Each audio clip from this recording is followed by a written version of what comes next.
మనం ఈ మధ్య కాలంలో మనము జరుగుతున్నటువంటి ఇష్యూస్ సంఘటనలన్నీ కూడా చూస్తూనే ఉన్నాము. టీడీపీ వాళ్ళేమో ముఖ్యంగా లోకేష్ గారిని డిప్యూటీ సీఎం చేయాలంటూ కూడా వాళ్ళు ప్రతిపాదనలు వినిపిస్తూ ఉన్నారు.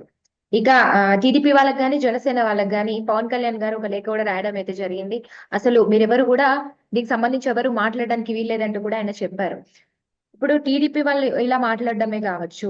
వైసీపీ వాళ్ళేమో ఇటు చిచ్చు పెట్టడాన్ని అసలు ఎట్లా చూడాలంటారు? మీరైతే మీ అభిప్రాయం ఏంటి అసలు దీని మీద?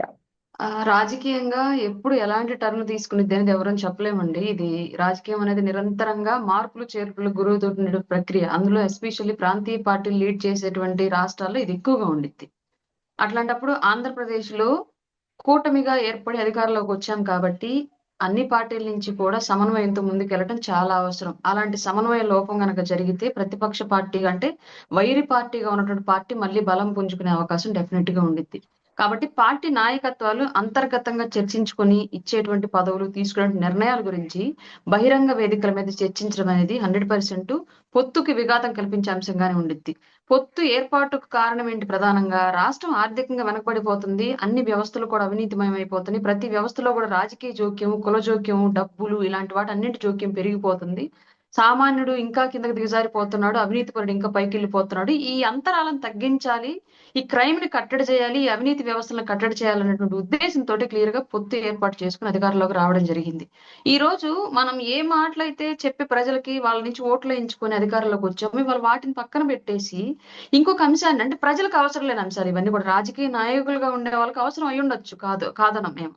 కానీ ప్రజలకు అవసరమైన అంశాలను చూసి కదా మనకు ఓట్లేసి అధికారం ఇచ్చారు. ఉమ్. ప్రజలకు అవసరమైన అంశాలను పక్కదారి పట్టించేసి క్లియర్‌గా నాయకులకు అవసరమైన అంశాల మీద చర్చలు జరగటము, దాని మీద రచ్చలు జరగటం అనేది క్లియర్‌గా ఖండించాల్సినటువంటి విషయం ఇది ఏ పార్టీ నుంచి అయినా సరే.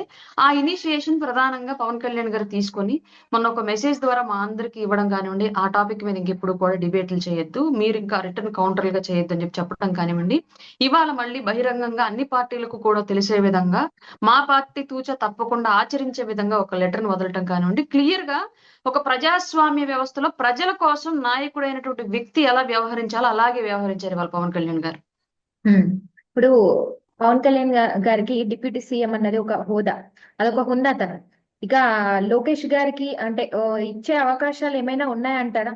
దీనికి సంబంధించి అది తెలీదండి. ఇస్తారని. యాక్చువల్‌గా అవి మా స్థాయిలో అంటే లేదండి. అవి మా స్థాయిలో గాదసలు. మీ స్థాయిలో, మా స్థాయిలో కాదు. అలా ఏమన్నా ఉంటే పవన్ కళ్యాణ్ గారు, చంద్రబాబు నాయుడు గారు, పురంధరేశ్వరి గారు, లోకేష్ గారు వీళ్ళు కూర్చొని మాట్లాడుకుంటారు అవన్నీ. మాకనవసరం. మా స్థాయి ఆ నలుగురు కాకుండా ఇంకెవ్వరు మాట్లాడినా అప్రస్తుత సందర్భమేనండి అది క్లియర్‌గా. ఒకవేళ అంటే బయట ప్రచారం జరుగుతున్న ప్రకారం అంటే ఇవ్వాలి అన్నది బాగా వినిపిస్తోంది. ఒకవేళ ఇస్తే గనక జనసేన పరిస్థితి ఏంటన్నది ఆ ఏముండదండి. దాంట్లో అసలు ఏం తప్పుంటదండి అందులో. తప్పేముంది. ఇప్పుడు గత ప్రభుత్వంలో నలుగురు, ఐదుగురు లేరా? అంతకుముందు ప్రభుత్వంలో ఇద్దరు లేరా? ఈ ప్రభుత్వంలో గూడా ఉంటారేమో. దాంట్లో తప్పేముంది. అసలు చర్చకి రావాల్సినటువంటి అంశమే కాదు. వేదికల మీద బహిరంగంగా ప్రకటించాల్సినటువంటి అంశం కూడా కాదు క్లియర్‌గా. అది రాజకీయానికి సంబంధం లేకుండా నలుగురు వ్యక్తులు కూర్చొని మాట్లాడుకునే అంశాన్ని బహిరంగ వేదికల మీద చర్చకు తీసుకొచ్చి ఒక దుమారాన్ని రేపారు అది క్లియర్‌గా. ఈ వాస్తవానికి రాజకీయ అజ్ఞానంతో ఉన్నవాళ్ళు ప్రయత్నించిన తీరదని జెప్పేసి నాకనిపించిందండి అంతే. ఓకే.